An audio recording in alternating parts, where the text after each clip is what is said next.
Hello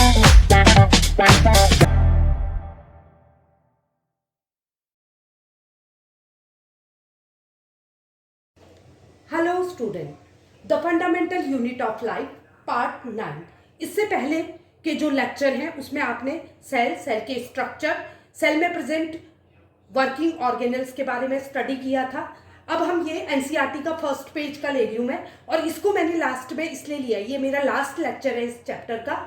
और last में लेने का कारण ये है कि आपको सेल पूरी तरह से समझ आ जाए तो ये डिफरेंशिएशन आपको ऑटोमेटिकली याद हो जाए। तो सबसे पहले हम साइंटिस्ट देखेंगे कि एनसीईआरटी में आपको कितने साइंटिस्ट के नाम है, मैंने इकट्ठा उनको लिख दिया है सो दैट आपको याद करने में ईजी हो जाए।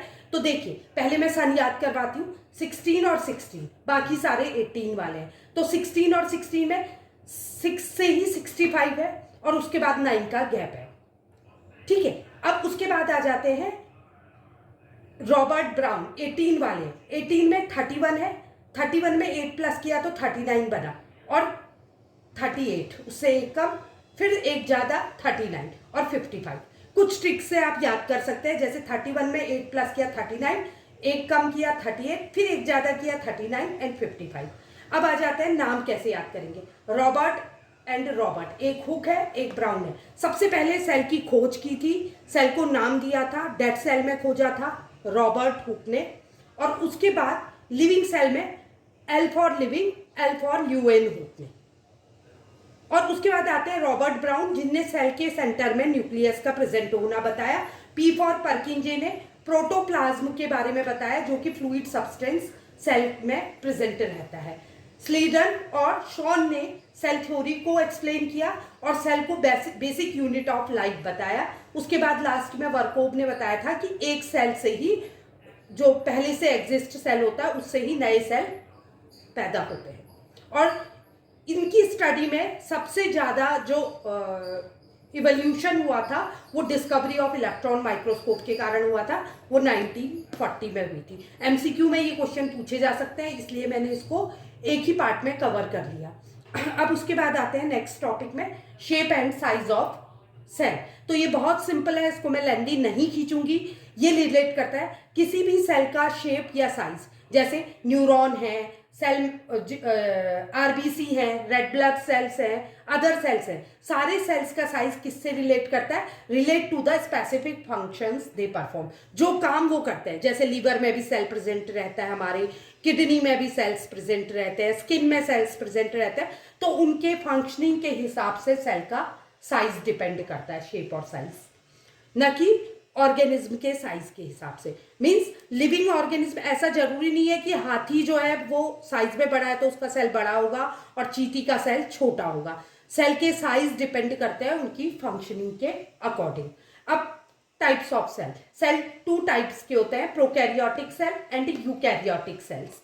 तो प्रोकैरियोटिक सेल और यूकैरियोटिक सेल्स में बहुत बार इन दोनों के बीच में डिफरेंस पूछा जाता है। तो डिफरेंस क्या है? देखो, साइज का डिफरेंस है पहले, तो इसको याद करने की भी मैं ट्रिक बताऊंगी।